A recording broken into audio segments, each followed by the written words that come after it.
말씀의 제목 따라 하겠습니다. 크리스마스에는 풍성한 생명을. 요한복음 10장에는요 예수님께서 한 가지 주제로 긴 말씀을 하시는데, 그것은 예수님께서 선한 목자시다라고 하는 주제로 말씀을 하는 겁니다. 한번 따라 하겠습니다. 예수님은 선한 목자이십니다. 예수님께서 그 말씀을 1절부터 5절까지 하셨어요. 자, 우리 한번 읽어보겠습니다. 1절부터 5절 시작. 내가 진실로 진실로 너희에게 이르노니 문을 통하여 양의 우리에 들어가지 아니하고 다른 데로 넘어가는 자는 절도며 강도요 문으로 들어가는 이는 양의 목자라. 문지기는 그를 위하여 문을 열고 양은 그의 음성을 듣나니 그가 자기 양의 이름을 각각 불러 인도하여 내느니라. 자기 양을 다 내놓은 후에 앞서가면 양들이 그의 음성을 아는 고로 따라오되 타인의 음성은 알지 못하는 고로 타인을 따르지 아니하고 도리어 도망하느니라. 아멘. 예수님께서 참 목자가 되시는 세 가지 지표를 말씀하시는데, 첫 번째는 문입니다. 목자는 문으로 들어가지만 강도는 담을 넘어 들어간다. 두 번째는 이름입니다. 선한 목자는 양의 이름을 알기 때문에 각각 이름을 부르지만 강도는 양의 이름을 모르기 때문에 그 이름을 부르지 못합니다. 세 번째는 음성입니다. 양은 목자의 음성을 알기 때문에 목자의 음성이 나오면 따라가지만 다른 이의 음성은 모르는 음성이기 때문에 따라가지 않고 도리어 도망간다, 이렇게 말씀하신 겁니다. 그런데 예수님의 말씀을 들은 유대인들의 반응이 어땠느냐? 6절 말씀해 보면 유대인들이 도대체 예수님이 하시는 말씀이 무슨 말인지를 못 알아듣습니다. 6절 보겠습니다. 시작. 예수께서 이 비유로 그들에게 말씀하셨으나 그들은 그가 하신 말씀이 무엇인지 뭐라고요? 알지 못하니라 그랬어요. 우리 예수님이 선한 목자라고 하는 뜻이구나. 우리 예수님이 선한 목자야, 알아들어야 되는데 못 알아듣는다는 거예요. 그래서 예수님께서는 못 알아들으니까 이번에 다시 좀 더 길게 자세하게 다시 말씀을 해주십니다. 7절부터 18절까지인데요. 자, 읽겠습니다. 그러므로 예수께서 뭐라고요? 다시 이르시되 그랬습니다. 내가 진실로 진실로 너희에게 말하노니 나는 양의 문이라. 나보다 먼저 온 자는 다 절도요 강도니 그들이 듣지 아니하느니라. 내가 문이니 누구든지 나로 말미암아 들어가면 구원을 받고 또는 들어가며 나오며 꼴을 얻으리라. 도둑이 오는 것은 도둑질하고 죽이고 멸망시키려는 것뿐이요 내가 온 것은 양으로 생명을 얻게 하고 더 풍성히 얻게 하려는 것이라. 나는 선한 목자라. 선한 목자는 양들을 위하여 목숨을 버리거니와 삭구는 목자가 아니요 양도 재앙이 아니라. 이리가 오는 것을 보면 양을 버리고 달아나나니 이리가 양을 물어가고 또 해치느니라. 달아나는 것은 그가 삭군인 까닭에 양을 돌보지 아니함이나. 나는 선한 목자라. 나는 내 양을 알고 양도 나를 아는 것이 아버지께서 나를 아시고 내가 아버지를 아는 것 같으니 나는 양을 위하여 목숨을 버리노라. 또 이 우리에 들지 아니한 다른 양들이 내게 있어 내가 인도하여야 할 터이니 그들도 내 음성을 듣고 한 무리가 되어 한 목자에게 있으리라. 내가 내 목숨을 버리는 것은 그것을 내가 다시 얻기 위함이니 이로 말미암아 아버지께서 나를 사랑하시느니라. 이를 내게서 빼앗는 자가 있는 것이 아니라 내가 스스로 버리노라. 나는 버릴 권세도 있고 다시 얻을 권세도 있으니 이 계명은 내 아버지에게서 받았노라 하시니라. 아멘. 이렇게 예수님께서 다시 한번 예수님께서 선한 목자라고 하는 사실을 길고 자세하게 말씀을 해주셨는데, 다시 하신 말씀을 듣고 나서 유대인들은 어떤 반응을 보이냐면 20절 말씀 보겠습니다. 시작. 그 중에 많은 사람이 말하되 그가 귀신 들려 미쳤거늘 어찌하여 그 말을 듣느냐 하며. 이번에 뭐라고 반응합니까? 미쳤다, 이렇게 반응합니다. 첫 번째 예수님께서 하신 말씀을 듣고는 못 알아듣겠다, 무슨 말인지 모르겠다 그래 놓고 두 번째 더 자세히 말씀하셨더니 이번에는 미쳤다, 이렇게 반응을 하는 겁니다. 자, 왜 그러는 것인가? 예수님께서 1절부터 5절까지 먼저 나는 선한 목자다라고 하는 말씀을 하셨을 때는 예수님께서 비유로 말씀하셨기 때문에 예수님을 1인칭으로 말씀하시지 않고 3인칭으로 표현을 하십니다. 그래서 1절부터 5절까지는 예수님께서 나는 어떻다 이런 말씀은 한 번도 하지 않으시고 다 그는 이렇게 표현하셨습니다. 예수님을 그는 표현하셨어요. 그 보시면 다 그는 이렇게 다 그라고 되어 있습니다. 그러니까 사람들이 저 그가 예수님이다 이렇게 이해를 해야 되는데 그걸 못한 겁니다. 그래서 두 번째 7절부터 18절까지 말씀을 하실 때는 예수님께서 다 일일이 나는이라고 바꿔서 말씀하십니다. 내가 선한 목자다라고 바꾸셨어요. 다시 보시면 화면을 보시면 다 여기 나는 계속 나는이라고 말씀을 하셨어요. 그러면 이해를 해야 되는데 이번에는 이해를 하는 것이 아니라 뭐라고요?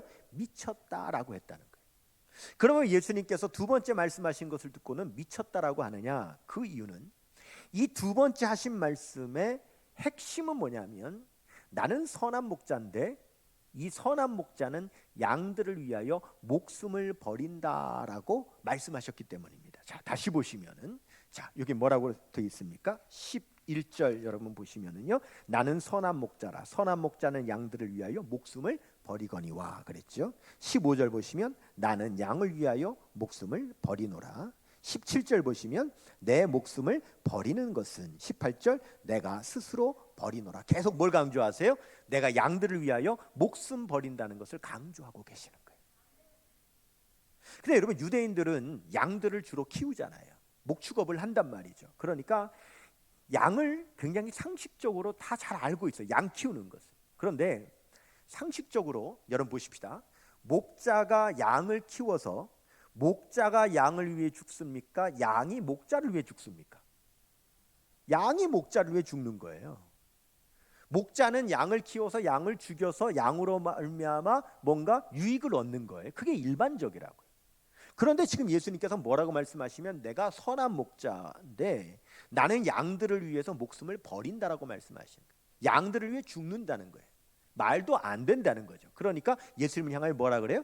미쳤다는 거죠. 아니 양을 위해 죽는 목자가 어디 있냐는 거예요. 그럼 미쳤다 이렇게 표현을 하는 거란 말이죠. 자, 그러면 지금 우리가 이 사람들이 다 예수님을 이해를 못하고 있습니다. 이해를 못해서 처음에는 무슨 말인지 모르겠다. 그 다음에 예수님 하는 말 듣고 미쳤다 이렇게 표현을 하는데 자, 이해를 못하면은요 미쳤다라고 표현할 수도 있지만은 어떤 이들은 이해가 안 되면 그것을 뭐라고 표현할 수 있냐면 신비하다라고 표현할 수도 있습니다. 여러분 보십시오. 신비하다라고 하는 것은 이해가 안 된다는 거잖아요. 이해가 되는데 어떻게 신비하다고 하겠어요? 이해가 안 되니까 신비하다고 하는 거죠. 맞죠? 그래서 오늘 말씀을 들은 사람들이 다 미쳤다라고만 반응한 것이 아니라 대중의 어떤 사람들은 신비하다라고도 표현을 합니다. 21절 보겠습니다. 시작. 어떤 사람은 말하되 이 말은 귀신 들린 자의 말이 아니다. 귀신이 맹인의 눈을 뜨게 할 수 있느냐 하더라. 그랬어요. 예수님은 맹인의 눈을 뜨게 하셨잖아요. 그 뭐냐면 미친 게 아니라 신비한 거다 이렇게 표현을 하는 겁니다. 그러면 자, 여러분 예수님께서 선한 목자로서 양을 위하여 목숨을 버리시는데 그럼 우리 예수님이 미친 분입니까? 신비한 분입니까? 여러분은 다 신비한 분이라고 지금 말씀을 하십니다. 그러면 미친 분이 있고 신비한 분이 있고 이렇게 지금 표현이 나누어지는데 그러면 예수님이 미친 분이 아니라 신비한 분이라고 하는 것을 어떻게 증명할 수 있습니까? 잘 보십시다. 양을 위해서 그냥 죽었는데 그것으로 끝나면 미친 겁니다. 맞죠? 여러분 보세요. 양을 위해서 죽었어요. 미친 거죠. 그렇죠? 아니 목자가 양을 잡아먹는 게 아니라 양을 이용하는 게 아니라 그냥 목자가 양을 위해서 죽었어요. 그냥. 그리고 끝이야. 그럼 미친 거예요. 그런데 예수님은 양을 위해서 자기 목숨을 버리시는데 그로 인하여 양이 영원한 생명을 얻고 양을 위해서 죽으신 예수님이 다시 부활하셨어요. 그럼 이것은 미친 게 아니라 신비한 거죠. 아멘입니까? 그래서 우리 예수님은 신비하신 거예요. 그런데 우리가 신비를 깨달으려면, 신비를 경험하려면 뭐가 필요하냐면 믿음이 필요한 거예요. 오직 믿음만이 신비를 깨닫게 하고 신비를 경험하게 하며 우리가 신비로 들어가게 하는 거예요. 믿음이 너무 중요하죠. 여러분 보십시다. 그래서 이 말씀이 요한복음인데 이 말씀을 다 기록하고 나서 요한이 이 요한복음 마지막에 뭐라고 말하는지 한번 보십시다. 20장 31절입니다. 시작. 오직 이것을 기록하면 그랬어요. 그럼 이것이 뭡니까? 요한복음이죠. 맞습니까? 근데 우리가 읽은 오늘 본문도 요한복음이죠. 그러면 오늘 본문인 요한복음 10장도 이것을 안에 포함되는 거죠. 맞습니까? 자, 그러면 보십시다. 오직 이 요한복음 10장 이 내용을 기록함은 그 이유가 뭡니까? 너희로 예수께서 하나님의 아들 그리스도를 뭐하게 하려 하며? 믿게 하려 하며 그랬죠. 자, 그러면 믿으면 어떻게 됩니까? 또 너희로 믿고 그 이름을 힘입어 뭐요? 생명을 얻게 하려 함이라. 아멘. 그러니까 우리가 예수님을 믿는 믿음이 있으면 예수님의 말씀을 들을 때에 신비로 깨닫게 되고 우리가 그 신비 안에 들어가게 돼서 예수님께서 우리에게 주시는 영원한 생명을 우리가 얻게 되는 역사가 일어나게 된다는 겁니다. 그를 위하여 이 말씀을 기록했다는 거예요. 예수님께서도 그 사실을 우리에게 깨닫게 하시기 위해서 오늘 이 요한복음 10장 안에 가장 가운데에 우리에게 깨닫게 해주시는 핵심 구절을 넣어 놓으셨는데 바로 10절 말씀 우리가 읽은 본문이죠. 다시 읽겠습니다. 도둑이 오는 것은 도둑질하고 죽이고 멸망시키려는 것뿐이요 내가 온 것은 양으로 생명을 얻게 하고 더 풍성히 얻게 하려는 것이라. 아멘. 그랬습니다. 자, 도둑이 올 때는요 그냥 오는 게 아니라 목적을 가지고 온다는 거죠. 어떤 목적을 가지고 옵니까? 빼앗으려는 목적, 죽이려는 목적, 멸망시키려는 목적을 가지고 도둑이 온다는 거예요. 마찬가지로 예수님께서 이 세상에 오실 때도요 목적을 가지고 오셨는데 예수님께서 오신 목적은 바로 양으로 생명을 얻게 하고 더 풍성히 얻게 하시기 위해서 오셨다라고 하시는 겁니다. 예수님께서 이 세상에 오신 목적 자체가 우리에게 영원한 생명을 주시기 위해서 오신 것이기 때문에 저와 여러분이 예수님으로 말미암아 얻어야 되는 최우선순위 가장 중요한 것은 영원한 생명인 걸 믿으시기를 바랍니다. 만일 우리가 예수님께로부터 이 영원한 생명을 얻지 못한다면 우리는 예수님께 아무것도 얻지 못한 것과 같습니다. 미국 메이저 리그라고 하는 프로 야구가 있죠. 그 야구 선수 가운데 깁슨이라는 선수가 있습니다. 이 깁슨이라는 선수는 17년 동안이나 메이저리그 선수를 했는데 그는 통산 255 홈런을 쳤고 284 타점을 기록한 대선수입니다. 그가 17년 동안 프로야구 선수를 하고 은퇴를 한 다음에 한 유명한 텔레비전 토크쇼 프로그램에 출연을 하게 됩니다. 출연을 했을 때에 그 진행자가 이 깁슨의 화려한 기록과 수상 내역을 소개합니다.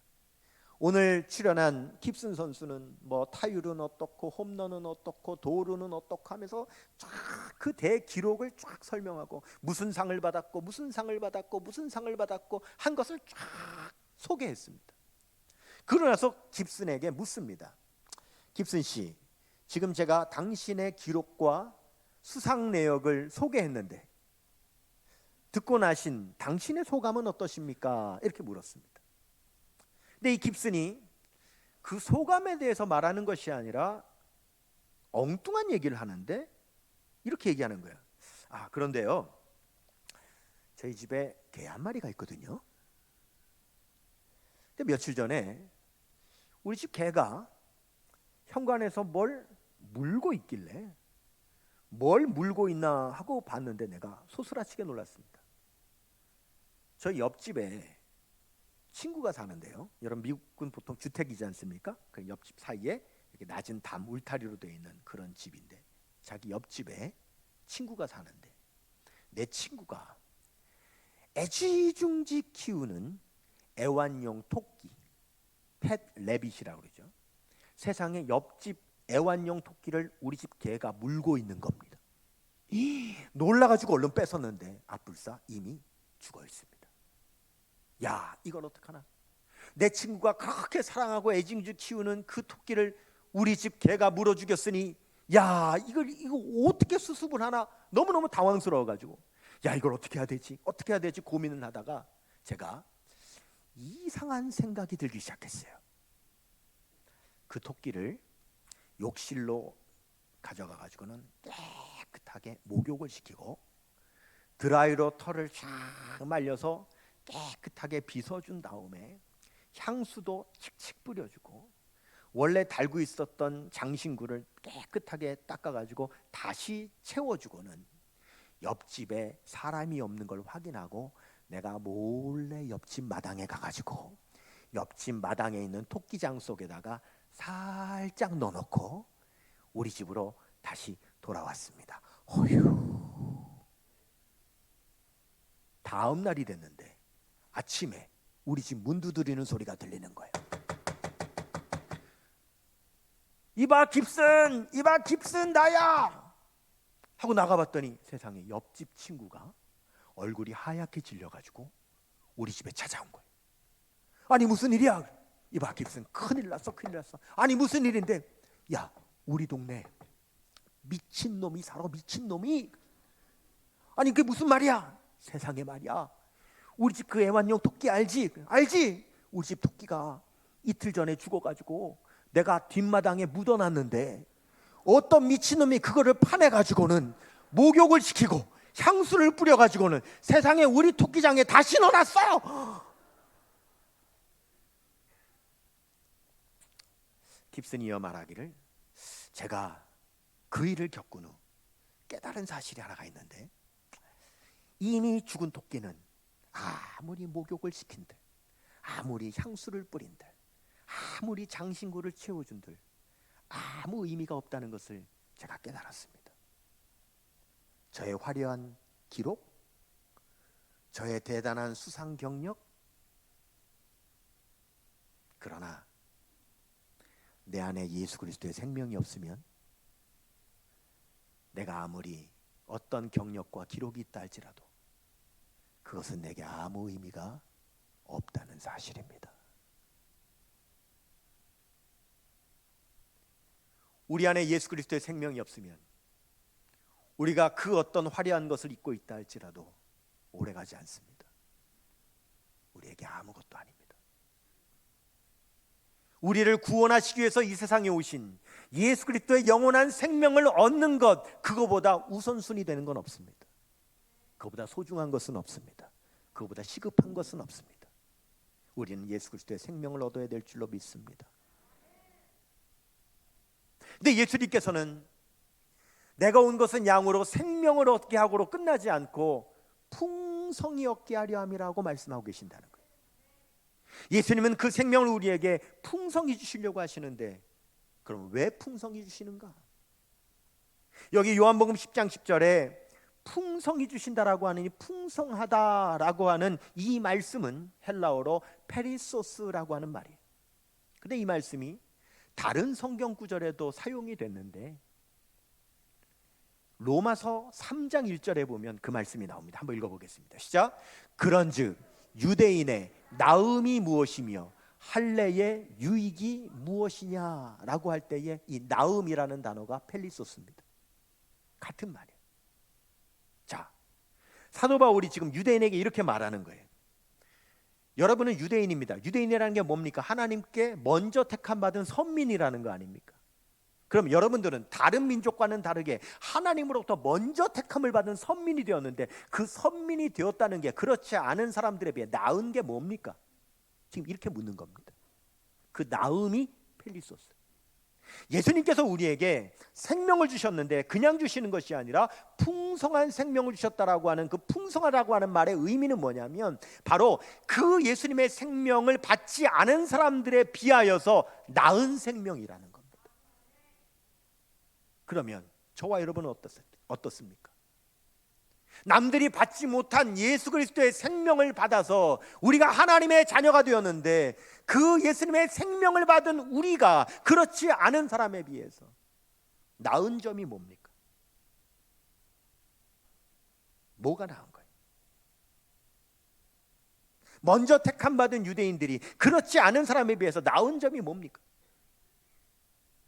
예수님의 영원한 생명을 얻은 우리가 그 영원한 생명을 받지 못한 사람에 비하여서 나은 점이 뭡니까? 그게 뭐냐는 거예요. 뭡니까? 이해가 안 되십니까? 그럼 이거 한번 생각해 보십시다. 하나님께서 여러분 가운데 누군가에게 다른 사람보다 훨씬 더 많은 돈을 주셨다고 한번 생각해 보겠습니다. 그러면 다른 사람보다 특별히 그 사람에게 더 많은 돈을 주셨다면, 내가 다른 사람보다 더 많은 돈을 하나님께로부터 받은 나음이 뭐냐는 거예요. 하나님 나라 입장에서, 예수님의 마음에서 나은 점이 뭡니까? 뭘 하면 나은 겁니까? 자, 내가 다른 사람보다 더 많은 돈을 받았는데, 하나님께로부터 더 받았는데, 받지 못한 사람에 비해서 내가 나으려면 뭘 하면 나은 겁니까? 잘 먹으면? 명품사 쓰면? 화려하게 장식하면? 뭘 해야 나은 겁니까? 나눌 때 나은 거죠. 나눌 때 나은 거죠. 다른 사람은 없어서 나누지 못하지만 나는 많이 주셨기 때문에 그것으로 나눌 수 있을 때에 나에게 많이 주신 나음이 있는 거죠. 아멘입니까? 하나님께서 유대인들을 선민으로 먼저 택하셨는데, 먼저 택하신 것이 나은 것은 먼저 하나님을 알았기 때문에 모르는 사람에게 하나님을 알려줄 때에 나은 거죠. 예수님께서 우리에게 영원한 생명, 풍성한 생명을 주셨는데, 그 생명 주심이 없는 사람들보다 나은 점은 내가 그 풍성한 생명이 있으니까 그 생명을 나눌 때에 그것 때문에 나은 거죠. 내가 다른 사람보다 물질이 더 많은데 그 물질이 더 많음이 하나님 보실 때 나은 점은 다른 사람에게 나눌 수 있기 때문에 나은 거죠. 그래서 나은 겁니다. 제가 날짜도 잊어버리지 않는데요, 2000년 12월 23일, 그날은 토요일이었습니다. 지금부터 22년 전이죠. 그런데 우리 지난주처럼 그 전날 갑자기 한파가 몰아쳤어요. 토요일날 아침이 됐는데 간밤에 날씨가 너무 갑자기 추워져가지고 그만 교회 수도가 얼어버린 거예요. 물을 틀었는데 물이 안 나와. 수도가 얼어가지고. 그러면 여러분, 한파가 몰아쳐서 수도가 어는데 그 수도 얼지 않게 하려면 지난밤에 뭐 했어야 됩니까? 그렇죠. 조금만 틀어놨으면 안 얼었어요. 근데 제가 그걸 못한 거예요. 간밤에 수도를 조금만 틀어놨으면 안 오는 건데 그걸 안 해놓는 바람에 그만 수도가 꽁꽁 얼어붙었어요. 내일 24일 주일이고 그 다음 월요일 날 성탄절 25일인데 교인들이 교회에 오면 화장실을 쓸 수가 없잖아요. 수도가 얼어붙어서. 이게 얼마나 불편한 일입니까? 야, 내가 간밤에 수도만 조금 열어놨어도 교회 물이 안 오는 건데 이게 얼어버렸으니 어떻게 해요? 안 되겠다 싶어서 수도 녹여주는 업체를 찾았어요. 제가 동해에서 개척교회를 했는데 그때 개척교회 시작했을 때입니다. 동해시에는 수도 녹인 업체가 한 군데도 없어요. 찾아보니까 1시간 정도 떨어진 강릉시 가야 거기에 수도 녹인 업체가 있는 거예요. 그게 전화를 걸었습니다. 수도 녹이러 와줄 수 있냐고. 와줄 수 있다는 거예요. 그게 얼마입니까? 그랬더니 22년 전, 2000년도에 22년 전에 수도 녹이는 값으로 20만 원을 주시고 출장 비용으로 10만 원 더 주셔서 30만 원을 달라는 거예요. 근데 개척교회 30만 원이 어디 있어요? 그것도 무슨 수도 놓는 비용도 아니고 그냥 얼은 거 녹여주기 위해서 30만 원 돈을 써야 된다고 생각하니까 이게 엄청난 돈이잖아요. 여러분 생각해봐요. 간밤에 조금 틀어만 놨어도 쓸 일이 없는 돈을 그거 한 번 안 틀어놓은 것 때문에 얼어가지고 이 생돈이 그냥 30만 원이 그냥 나가야 되게 생긴 거예요. 너무 아까운 거죠. 돈도 없고, 야, 이 업체를 불러야 되나 말아야 되나 너무너무 고민이 되는 거예요. 왜냐하면 여러분 좀 시간이 한참 지나면은 녹을 거 아닙니까? 수도는 언젠가. 그러면 30만 원 안 써도 되는 거잖아요. 근데 문제는 뭐예요? 언제 녹을지 모르니까 내일 주일하고 그 다음날 성탄절을 화장실 못 쓰고 보내야 될 걸 생각하니까 이게 이제 고민이 되는 거죠. 이게 녹여야 되나 말아야 되나. 제가 결정을 못하고 강단으로 올라가서 기도를 시작했어요. 하나님, 죄송합니다. 내가 간밤에 조금만 신경 쓰고 수도꼭지만 좀 열어놨어도 이렇게 수도가 얼어서 이 생돈 쓸 일이 없었는데, 이 불편함이 없었는데, 내가 그 수도꼭지 못 틀어놔가지고 하나님 수도가 얼어가지고 지금 이런 어려움을 당하게 됐습니다. 하나님 어떻게 하면 좋습니까? 하고 막 기도하는데, 기도를 하다 보니까요, 그 기도에 이 개척교회 서름까지 올라와가지고, 왜 돈 30만 원 때문에 지금 이거를 내가 이걸 못하고 고민을 하는데, 이 나의 이 신세를 생각하니까 이게, 여러분 보세요. 우리 교회 만약에 수도 얼었습니다. 밤새 수도 녹이는데 30만 원 듭니다. 그러면 여러분 우리 교회가 수도 녹이는 사람 불러다가 녹일까요? 안 녹일까요? 녹이지. 뭘 걱정을 해. 그냥 불러다 녹이지. 30만 원 주고. 근데 그걸 못하는 이 개척교회 이 서름이 있더라고. 그래서 막 울음까지 올라와서 하나님 앞에 막 그냥, 나중에는 막 서러움으로 막 기도가 나오는데, 그렇게 막 울면서 기도를 하다 보니까 제 안에서 성령의 불이 나기 시작하는 거예요. 그래서 막 성령의 불이 나는데, 그만 성령의 불로 말미암아 제가 안 해야 될 서원을 해버렸어요. 뭐라고 했냐면, 하나님, 수도 녹이는데 30만 원 달라고 하는데, 만약에 이 수도를 오늘 하나님이 직접 녹여주시면은 어차피 업체에 30만 원 줄 거 하나님 드리겠습니다. 이 추운 겨울에 몸과 마음 얼어붙은 사람들, 그 몸 마음 녹이는데 그 30만 원 쓰겠습니다. 하나님 녹여주세요. 그렇게 제가 서원을 해버렸어요. 30만 원 없는데. 그런데요, 갑자기 예배당 창문으로 햇살이 샥 비쳐 들어오기 시작하더니, 잠시 후에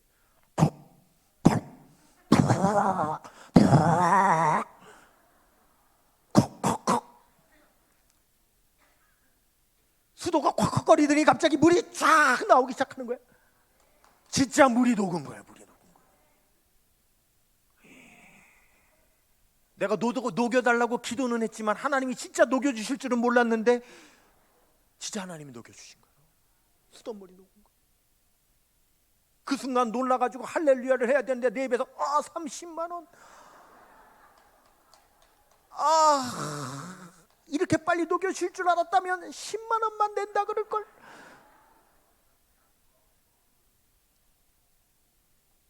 수돗물이 나온 거예요. 다음날 주일이 됐어요. 아내한테, 여보 30만 원 있어? 없죠. 30만 원 어디서, 3만 원도 없는데. 주일 24일 주일 예배 시간에 간증을 했어요. 이틀 전 수도꼭지 안 틀어놔서 밤새 수도 언 거, 다음날 아침에 수도 고치는데 30만 원 달라 그런 거, 그 돈 때문에 고민하여 강단에서 기도하던 거, 그러다가 하나님 고쳐주시면 30만 원 하나님 드리겠다고 서원한 거, 그런데 갑자기 하나님이 수도 녹여주신 거, 이 간증을 다 했어요. 간증을 하고는 우리 성도님들한테 그랬어요. 여러분, 제가 수돗꼭지만 조금만 틀어놨어도 안 벌어질 일을 내가 그거 안 틀어놓는 바람에 내 잘못으로 지금 물이 어는 일이 생겨버렸습니다. 그런데 왜 나만 수도꼭지를 틀어놔야 됩니까? 우리 예배당은 여러분의 예배당은 아닙니까? 왜 수도꼭지 안 틀어놓은 잘못은 저에게만 있는 겁니까? 성도님 중에 누구 한 사람이라도 그 밤에 혹시 예배당에 수도 얼면 어떡하나 싶어서 나와서 단 한 사람이라도 틀었으면 안 얼었을 텐데, 그런 사람은 한 사람도 없지 않았습니까? 왜 내 잘못이기만 합니까? 여러분 잘못은 아닙니까? 에? 내 잘못이에요? 나만 잘못한 거야? 여러분은 잘못 없어요? 있어요, 없어요? 있어요? 잘못했어요? 그러므로 저와 여러분은 공범입니다. 우리 모두 잘못해서 수도가 온 건데, 그 언수도 하나님이 녹여주셨고, 그 하나님이 녹여주신 수돗물은 여러분도 먹으면서 왜 돈은 나만 내야 됩니까? 여러분은 안 내야 됩니까? 왜 나만 다 뒤집어 쓰고 내가 30만 원 왜 내가 다 내야 됩니까? 네? 나만 내야 돼요? 여러분은 안 내야 돼요? 여러분도 내야 되죠? 한 사람만 낼 것 같은데?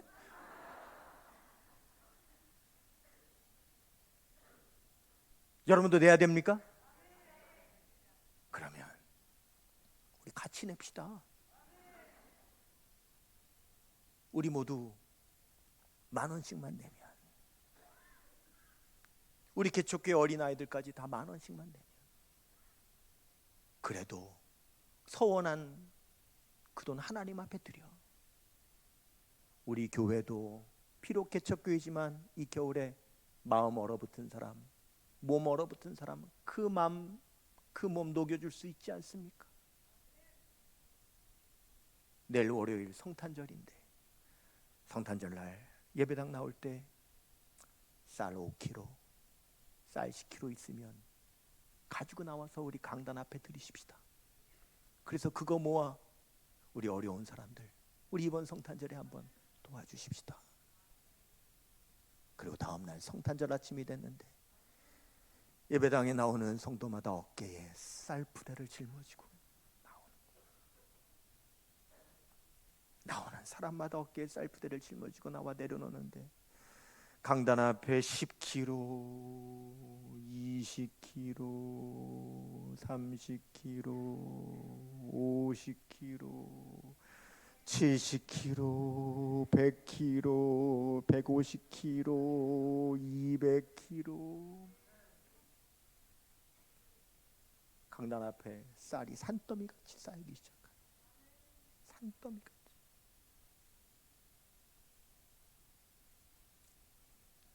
23일에는 하나님께서 수도를 녹여주신 기적을 경험하고, 25일에는 쌀이 산더미같이 쌓이는 기적을 경험하고, 25일 오후부터는 그 동네에 있는 미랄의 집이라고 중증 장애인 부부들이 모여 사는 마을이 있었는데, 그 가정에 성탄의 선물이 전달되는 기적이 일어났어요.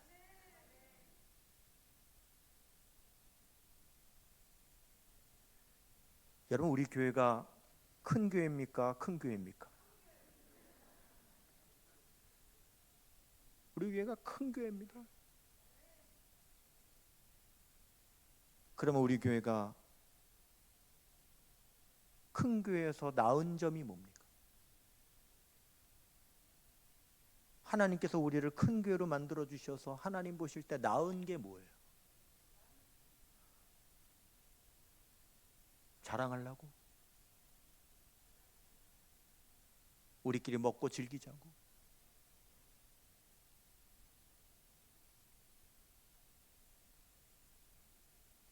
여러분, 큰 교회 나은 점은요, 우리 각자가 조금씩만 힘을 보태도 큰 힘이 될 수 있다는 게 나은 점인 겁니다. 우리가 조금씩만 서로 보태도 모으면 큰 역사가 될 수 있다는 게 큰 교회의 나은 점이지, 그거 아니면 없어.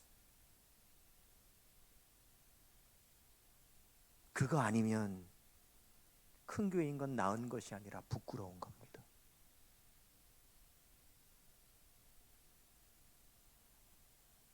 이번 크리스마스 우리에게 풍성한 생명을 주셨다면 그 풍성한 생명을 주신 나은 점은 나눌 때 있는 겁니다.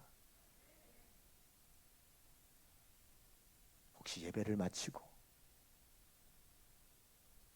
1층 내려가실 때 여러분 주머니에 1,000원짜리 있으면, 5,000원짜리 있으면, 10,000원짜리 있으면 여기 많은 성도들 한 장씩만 내도 여러분 큰 힘이 생길 겁니다. 풍성한 생명이 쌓여질 겁니다.